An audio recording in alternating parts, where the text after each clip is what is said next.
A partir de este momento, comienza la parte editorial de Platica con Ángel, correspondiente al miércoles 30 de noviembre del año 2022. El tema es hoy: viva la realidad, viva la realidad.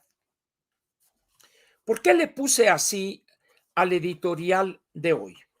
Por la simple y sencilla razón de que lo que pasó en Qatar fue una fuerte dosis de realidad. Hay varias cosas que se pueden decir de, de este tema. Vamos a ver. El primero es el siguiente. Hoy, en el periódico El Universal, aparece la colaboración del doctor Luis de la Calle, un gran economista, un hombre relativamente joven todavía, pero él tiene una gran experiencia. Él fue uno de los integrantes de el grupo de especialistas, un doctor en economía, que participó en la negociación del Tratado de Libre Comercio. Ha escrito libros, tiene una consultoría con algunos socios sobre cuestiones de comercio internacional, entre otros temas, y hace poco escribió un libro sobre el papel de la extorsión en México. Muy interesante por lo demás. Ha escrito algunos trabajos sobre el impuesto a la propiedad raíz, es decir, sobre el impuesto predial, y es un hombre que participa dando conferencias, escribiendo ensayos y colabora en el periódico El Universal. Hoy escribe sobre fútbol, pero no de la parte deportiva y que es el 4-3-3 y que el 4-2-3, no, sino escribe sobre el estado que guarda el fútbol en México como actividad económica, vamos a ponerlo así, y hace un análisis muy objetivo sobre las causas por las cuales el fútbol soccer en México es de tan mala calidad. Y lo explica, hay una serie de 10 puntos que detalla él su posición. El, el trabajo lo pueden leer en el periódico El Universal, ahí está, en la parte, entran ustedes, y en la parte de opinión, ahí van a encontrar Luis de la Calle. Y ahí van a ver, lean por favor esto, con un problema, nada más. El periódico El Universal es un periódico que no está abierto, es decir, hay que suscribirse para leer el periódico en la parte digital. Entonces, lamento realmente eso, pero una salida indirecta podría ser buscarlo en algún puesto de periódicos que le haya quedado un ejemplar o algo así, pero créanme que vale la pena leer esta colaboración del doctor Luis de la Calle. Marqué yo aquí tres líneas. Y dice el doctor Luis de la Calle en el cuarto párrafo, dice, la respuesta en realidad a la pregunta de, bueno, ¿por qué México está así en materia de fútbol? Y dice, la respuesta está en las altas barreras de entrada que enfrentan los potenciales futbolistas mexicanos para brillar en el ámbito profesional local y la poca competencia que genera el formato de la Liga MX. Permítanme aclarar esto de las barreras de entrada. Las barreras de entrada es un concepto en economía que básicamente quiere decir los requisitos que deben cumplir los agentes económicos privados o las empresas para entrar a un determinado mercado. Algunos países que tienen una economía de mercado más avanzada que la nuestra han eliminado muchas de estas barreras y es fácil, por ejemplo, constituir una empresa y empezar a operar. En otros casos, como en México, es más difícil, toma muchos días y hay muchos trámites que a veces parecen absurdos. Bueno, esas cosas son las barreras de entrada. Entonces, explica el doctor de la Calle más adelante esto de las barreras de entrada en el fútbol. Bueno, pero luego hay otro párrafo que dice, las barreras de entrada no son naturales, sino que resultan, ojo, de la colusión entre equipos, entrenadores, veteranos y representantes que funcionan como cadeneros extractores de rentas y que penalizan, extorsiones y amenazas incluidas, a jóvenes que pueden desplazar a sus protegidos.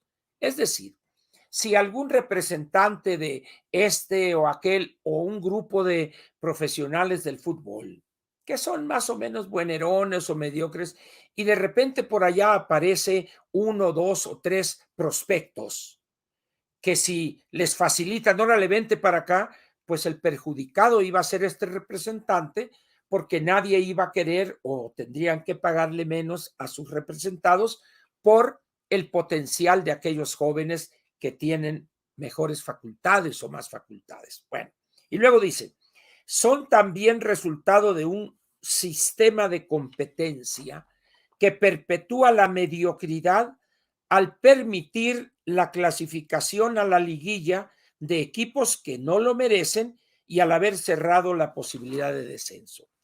No sé, yo a veces suelo, cuando platico de fútbol con mi nieto, o sea, de las partes, vamos a decir, empresariales o de negocios, de administración, no de la parte técnica del juego y que la estrategia, etcétera. Es un país raro este donde creo que tienen 16 equipos o 18, no sé cuántos, y a la liguilla pasan como 8 o 10. Dices, bueno, ¿y esto de qué se trata? Pues, ¿no? Es decir, eso les da a ustedes una idea de la voracidad de los dueños de los equipos, de las cadenas televisivas y un grupo de opinantes o conductores, perdón, o comentaristas que pululan alrededor de algo que es el ser humano, el futbolista. Por eso les recomiendo verdaderamente que busquen esta colaboración de Luis.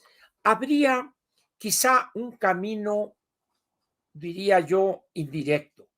En su buscador pongan ustedes artículos de Luis de la Calle en el periódico El Universal.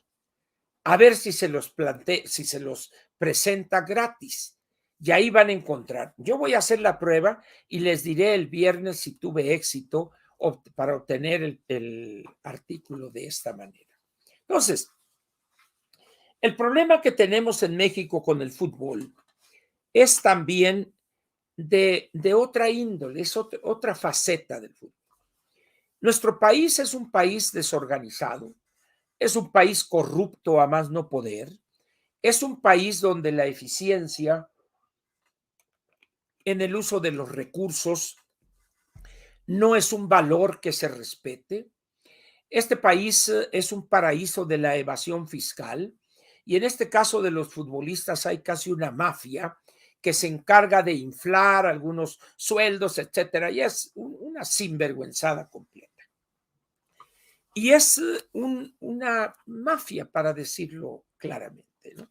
Esa colusión entre anunciantes, televisión, canales de televisión, estaciones de radio, etcétera, y han dado por lugar que tengamos a una gran cantidad de futbolistas mediocres, eh, que son, si los ve usted jugar, por ejemplo, observe usted a estos jugadores africanos, por ejemplo, y vea usted la injundia, la ambición con la que juegan, y vea usted a los mexicanos acá y le sacan y luego se tiran, dan maromas y le gustan el teatro. Los jugadores africanos no. ¿Y por qué? Porque aquellos tienen la ambición del principiante, del que tiene ganas de salir adelante, porque necesita, vamos a ponerlo de esta manera un tanto poética, necesitan comer, pues. En cambio, estos que ganan sueldos millonarios, acá se cuidan y andan y no me pegues y eso porque me caigo. Es decir, que son acá estrellas. Y luego de repente salen anunciando cosas y se convierten en actores, pues ya, ¿no? Entonces, esto prefigura o configura un ambiente de una gran corrupción, donde la mediocridad es lo que manda. De repente, ¿cuáles serían las estrellas de nuestro fútbol? Pues no sé yo, o sea, ustedes sabrán quizá mucho más que yo. ¿verdad? Pero cuando ustedes ven lo que ha hecho, por decir algo, Argentina, Brasil, Perú, Ecuador, ahora el espectáculo que dio, y algunos países, Senegal, ¿quién fue el otro? Ghana, etcétera. Y vean ustedes la cantidad de jugadores africanos o de origen africano que son ya ciudadanos de algunos países europeos, y los ven ustedes en una situación que ha generado muestras de racismo en algunos estadios. Por ejemplo, hace 25, 30 años, usted veía la selección de Holanda o la de Francia, la de Alemania, la de España, de Inglaterra, Italia, y veía usted a puros jugadores blancos. En cambio, hoy no es así. Usted ve o jugadores latinos o ve usted jugadores africanos de nombres impronunciables. Impronunciables, al menos para mí, pues que no estoy familiarizado con esos sonidos que se utilizan en algunos idiomas en África o dialectos, como sea, ¿verdad? Pero son jugadores con una entrega, incluso en el caso del país Arabia Saudita, la enjundia, el valor con el que jugaban. O vean ustedes los avances que han tenido los coreanos, los japoneses, disciplinados, fuertes, duros, etcétera. En cambio, los mexicanos acá, ¿no? La cosa, no, no me pegues y no me raspes y hazte para allá y mira nomás y no me toques porque yo soy estrella. Entonces, eso se refleja cada 4 años. De repente, en México hacemos gala de, es que este que ha estado en 5 campeonatos y este también, oigan, pues ya jubílenlos. O sea, jubílenlos. Y una persona que tiene cinco campeonatos, pues cuando menos tiene 20 años jugando, ¿qué no ha habido jóvenes? No, no ha habido para sustituirlos porque están, lo que dijimos al principio, barreras de entrada. Ahora, ¿cuántos años hace que en Estados Unidos el fútbol soccer era completamente desconocido? Los deportes que reinaban en Estados Unidos en aquellos años, hace 30, 40 años, eran el fútbol americano, el básquetbol, el béisbol, ni se diga, el hockey sobre hielo, quizá los 4 grandes equipos, deportes comercialmente hablando. Hará unos 40 años, quizá un poquito más, un poquito menos, un grupo de empresarios decidieron que había, no solo por la población latina que gusta del fútbol, sino que había también potencial para poner a jugar en los Estados Unidos a millones fútbol soccer. Tengo entendido que le pidieron o pusieron al frente de este proyecto al doctor Henry Kissinger, un fanático, una persona que le gusta el fútbol soccer, y empezaron un camino por la ruta correcta, las fuerzas infantiles, y pusieron a millones de niños en miles y miles de escuelas primarias, lo que llaman grammar school, en las secundarias, la junior high, a jugar fútbol soccer. Incluso se creó un concepto que se llama the soccer moms o algo así, las mamás del soccer, que son las que llevan a sus hijos a jugar fútbol soccer.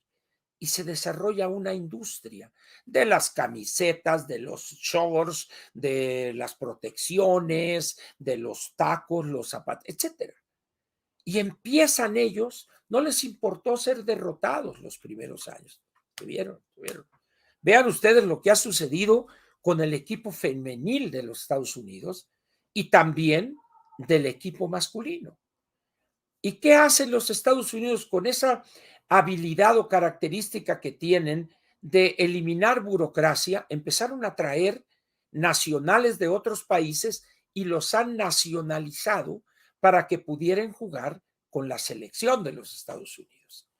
Y creo que se llama CONCACAF o alguna cosa así, donde, salvo contadas excepciones, el equipo norteamericano es realmente el gran espectáculo.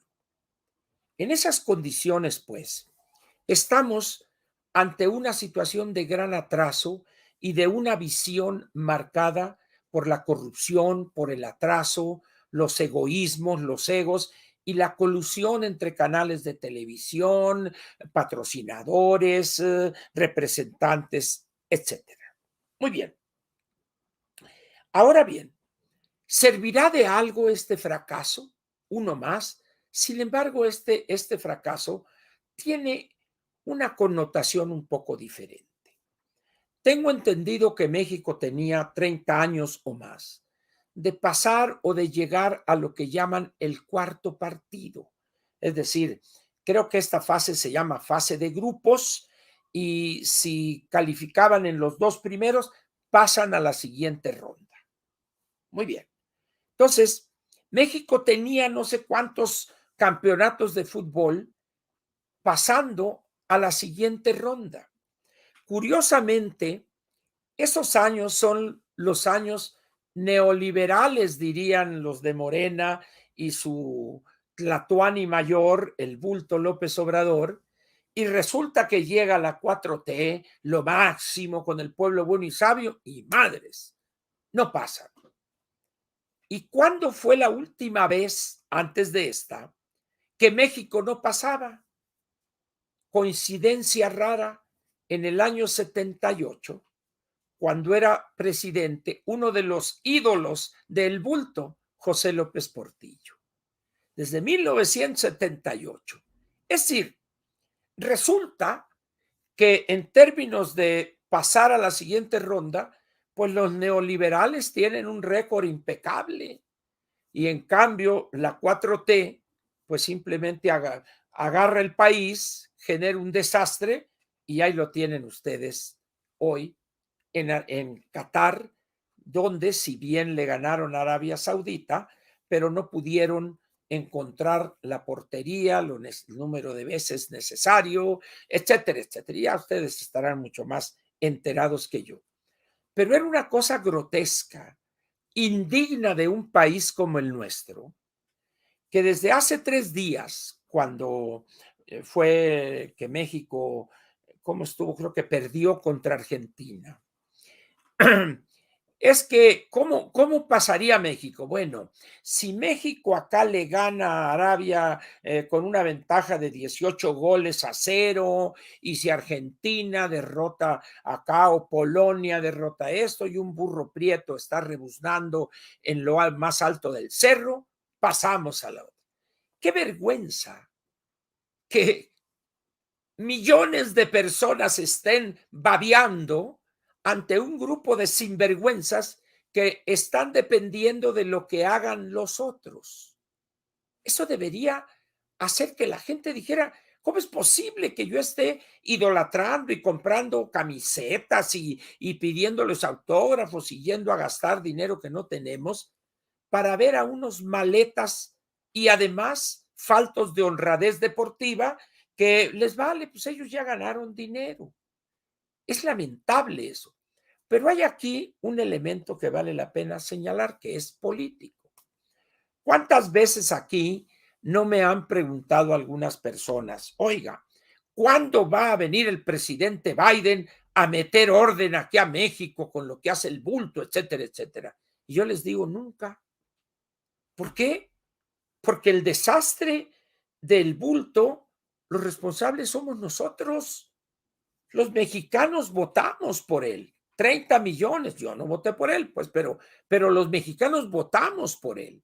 Y los mexicanos, un grupo importante, no menor, 10, 15 millones, no sé cuánto será el voto duro, babean todavía ante él y lo máximo, y lo quieren tocar, y ¿dónde te pongo?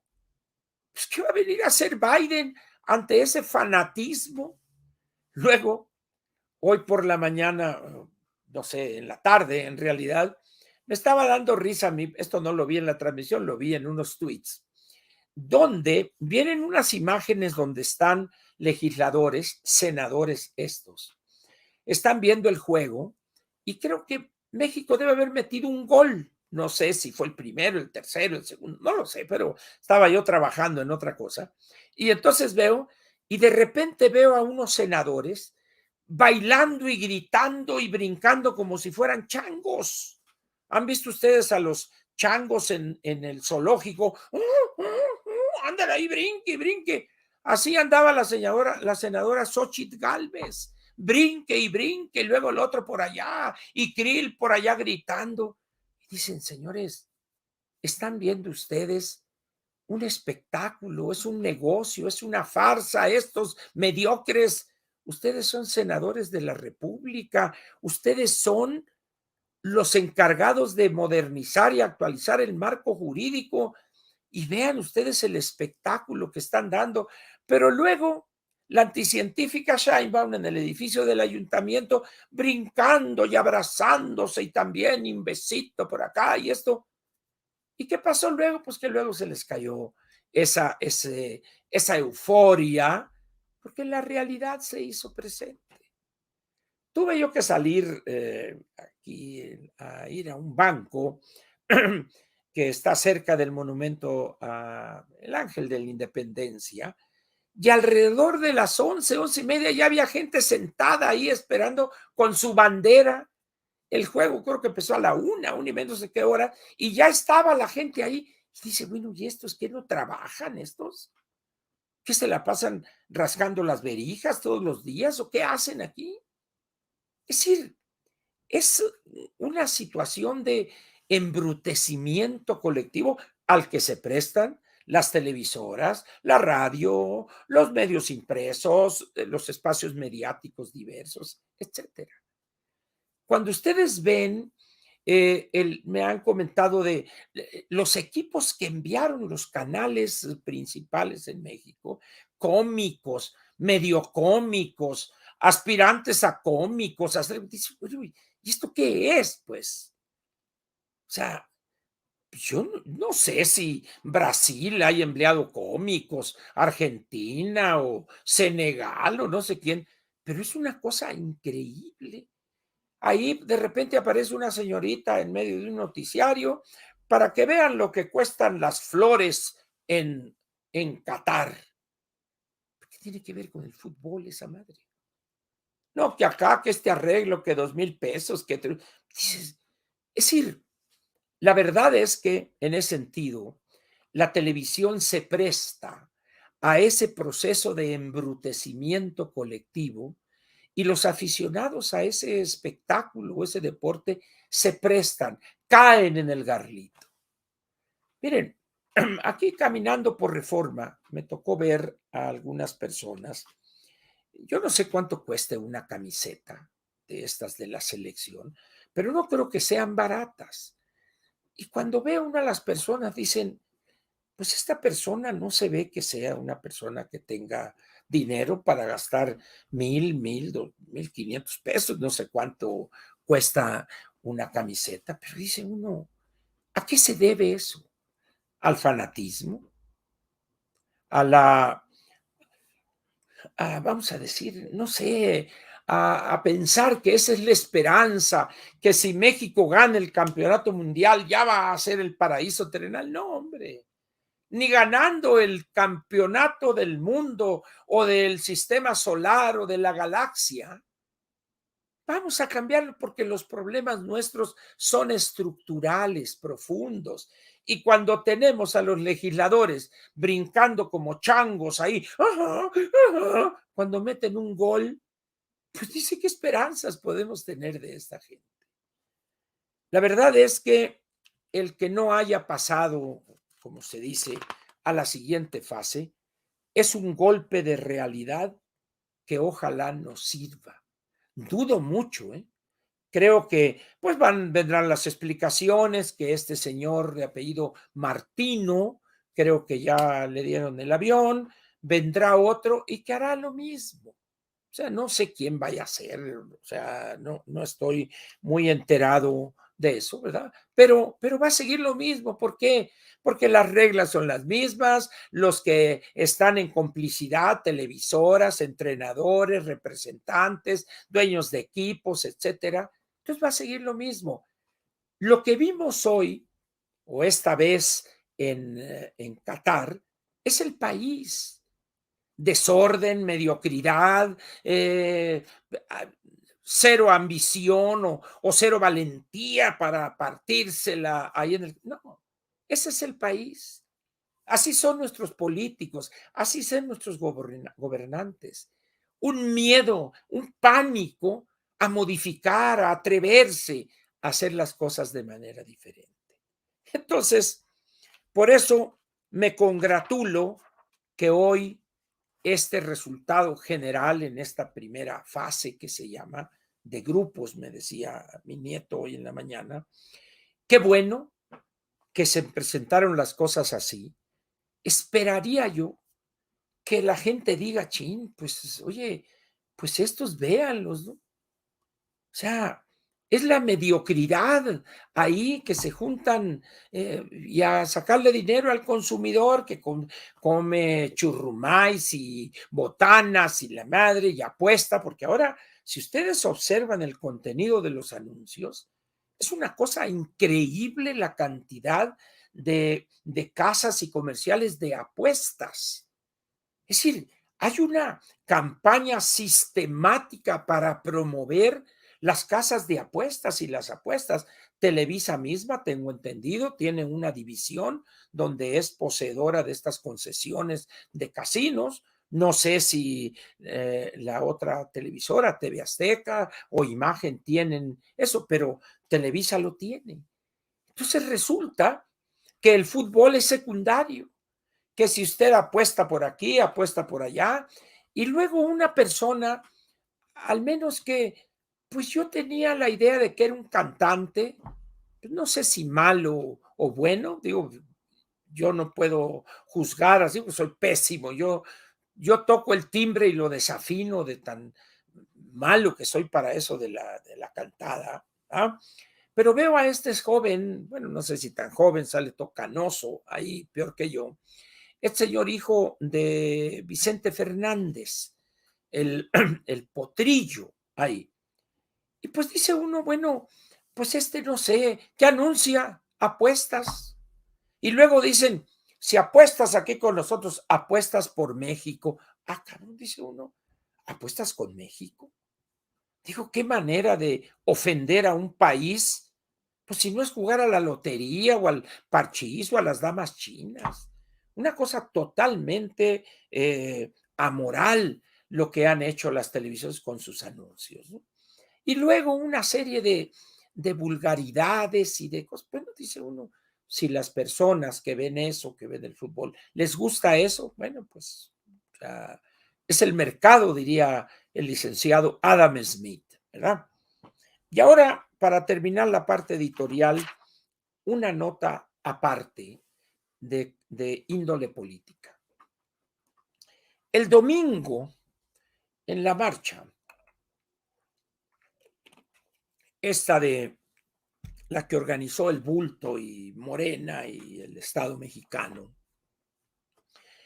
eh, me dediqué en las imágenes que vi a observar a los marchantes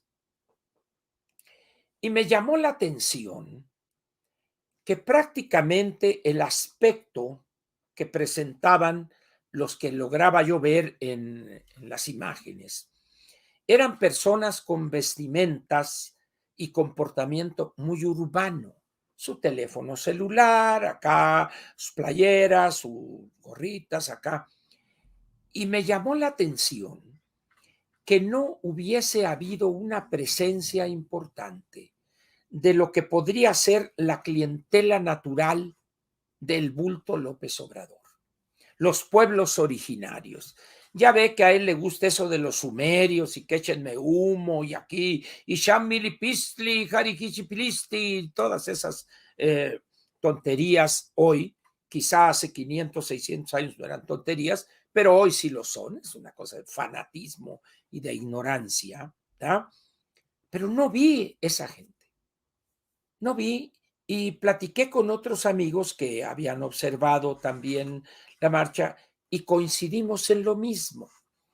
Y de esas cosas que uno en esto de la mitoteada hace relaciones con algunas personas y hay alguien que conozco y me conoce que anda por ahí en esos círculos cercanos a López Obrador. Se entera más o menos de cosas. Y hablamos y le digo, oye, he notado esto, quiero que me digas si estoy en lo correcto. No, me dice, es un tema que se ha discutido en el círculo cercano. No vino gente de indígenas, de grupos originarios, como se dice ahora. Y eso es una preocupación. Dice. Prácticamente no se vieron contingentes fuertes de Chiapas, de Oaxaca y de Guerrero, fundamentalmente. Entonces le digo, ¿y a qué se debe? No lo sé, me dice, no he escuchado mucho, pero hay una cierta preocupación por la nula presencia o muy poca presencia de estos grupos. Bueno, le digo, vamos a ver qué es lo que sucede. Y luego empezamos a platicar sobre las características de los otros grupos. Hay una parte en la intervención, él me recordó de López, donde dijo, me da mucho gusto aquí que hay muchos jóvenes. Y le digo, ¿a qué acreditas tú eso? ¿A qué se debe? Mira, me dice, la verdad es que lo que se ha planteado o lo que se ha concluido es que efectivamente hubo muchos jóvenes. ¿Por qué? Porque son los que les dices, vamos 3 días a México, vas a ir de gorra y te voy a hospedar y te voy a dar, creo que 300, 500 pesos diarios. Entonces, los que más fácilmente pueden hacer eso son los jóvenes, dice. Porque en algunos casos hubo gente que viajó desde el viernes, llegaron el sábado en la tarde o en la noche y luego se fueron el domingo en la tarde, de tal manera que perdieron viernes, sábado, domingo y el lunes, 4 días. Entonces dice, por esa razón son jóvenes preparatorianos o en primero o segundo de la universidad, personas a las que se les da una lana ahí mensualmente. Entonces eso explica un poco la composición de los marchantes. Y ahora viene un detalle que me pareció chusco y luego ya cuando lo pensé, no tan chusco. Hay una parte de la marcha donde el presidente está él ahí parado, detenido, y está la anticientífica Sheinbaum a un lado de él o frente a él. Entonces ella se acerca y él también se acerca a ella, la agarra, la abraza y le da un beso. Incluso algunos comentaristas han comentado, valga la redundancia, este beso. Bien. Y yo me acordé de algo que sucedió en el sexenio de López Portillo, cuando el presidente Echeverría pues hubo ahí un roce con López Portillo y fue a recluirse allá al CESTEM, al Centro de Estudios Económicos y Sociales del Tercer Mundo, allá en San Jerónimo. Entonces, los políticos que iban a saludar al presidente Echeverría, se decía que iban a recibir el beso del diablo. Entonces, cuando yo veo ese beso del presidente a la anticientífica, pensé en esa figura y tengo la impresión, o sea, es una impresión nada más, no hay algún elemento probatorio de esto, tengo la impresión que la anticientífica recibió este domingo 27 el beso del diablo. Repito, tengo la impresión nada más que la anticientífica Sheinbaum recibió el beso del diablo. Es algo, luego comentando con otro amigo que uno de los temas que tenemos como centro de nuestras pláticas es la historia política más o menos reciente de México, desde fines de los años 40 a la fecha. Y estuvimos comentando aquella situación al final del sexenio de don Adolfo Ruiz Cortines, cuando el secretario de Agricultura en aquel entonces, el nayarita Gilberto Flores Muñoz, creía que iba a ser, y hay una anécdota que luego contaré. Entonces, se acuñó una expresión producto de esa habilidad para engañar de don Adolfo, que es engañar con la verdad. Entonces le digo, oye, ¿no estará el bulto engañando con la verdad? Es decir, mostrando y que la Claudia y que el beso y el abrazo y por acá y es la número uno y la mentira que te eché, ¿no estará engañando con la verdad? Y su real candidato es el florero del Edén. Me dice, no lo había pensado así, pero vamos a darle seguimiento a ese tema. Y hay otro elemento que me dio él para reforzar esta posición. Me dice, abundando en esto, ¿quiénes son las tres corcholatas? Me dice. Entonces ya le dije, Scheinbaum, Ebrard y López. Repite, me dice. Scheinbaum, Ebrard y López. ¿Cuál apellido es más fácil para ti pronunciar? Pues evidentemente López. ¿Cuántos millones de mexicanos, de esos algunos de pueblos originarios, otros campesinos que son gran parte de la reserva electoral de Morena, van a poder pronunciar Scheinbaum o Ebrard? Entonces me quedo pensando, oye, le digo, ese es un aspecto que habría que considerar. En cambio, el otro me dice, pues todo el mundo dice López, López, porque además es un apellido muy común, popular en nuestro país. Se los dejo ahí como tarea.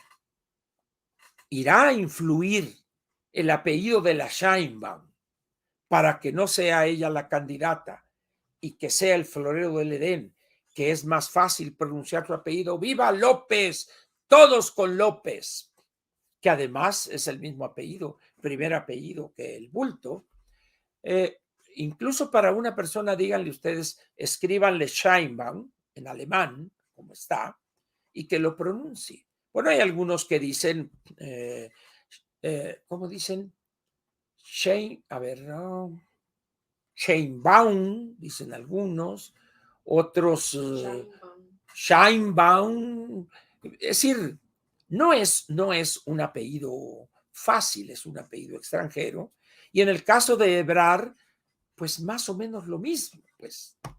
Pero bueno, eso fue así en una plática o ya un tema ya cuando ya prácticamente estábamos despidiendo, ¿no? Pero se los dejo a ustedes ahí. ¿Acaso López está engañando con la verdad?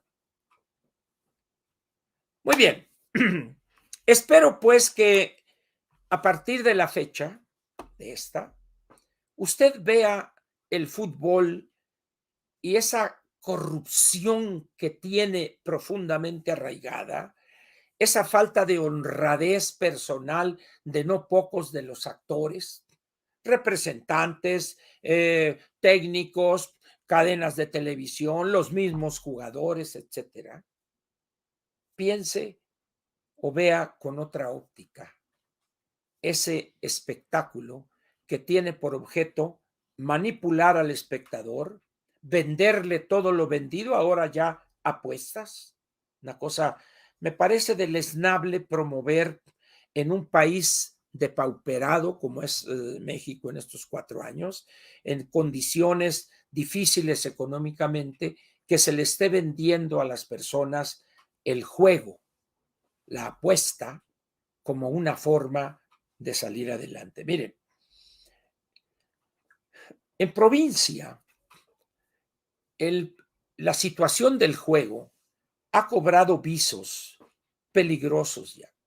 Divorcios, parejas que se han separado donde la señora o el señor, el esposo o la esposa, el cónyuge o la cónyuge, utilizan dinero que de las colegiaturas que del gasto para irse a los casinos a jugar. Hay casos, ustedes, por ejemplo, van saliendo de aquí, ya llegan a Toluca y luego ahí se van, Querétaro, etcétera, y van a encontrar que a las 10, 11 de la mañana está lleno de carros el estacionamiento de los casinos. Y ahí van a encontrar a señoras ahí desesperadas con es decir, se ha convertido eso en una ludopatía peligrosa para la estabilidad y la vida de las familias. familias. Incluso ha habido casos en que sacerdotes desde la homilía dominical hablan del peligro que representa para la unidad familiar y la estabilidad entre las parejas en sus relaciones esta cuestión. Y de repente tenemos todos los canales que están inmersos en esto del Mundial de Fútbol promoviendo de una manera masiva y sistemática el juego. Es algo, pues no voy a decir que me preocupe, yo no, es más, no he entrado a un solo casino, pues, pero creo que como fenómeno social es peligroso, por decirlo menos, ¿no? Muy bien, ojalá y vea usted a partir de esta fecha, después de este ridículo que ha hecho esto que llaman la selección nacional. No voy a decir que esperaría que esto cambiare, no. O sea, el negocio es altamente redituable para todos los involucrados en él, de tal manera que esto va a seguir. Aquí termina la parte editorial de Platica con Ángel correspondiente al miércoles 30 de noviembre del año 2022.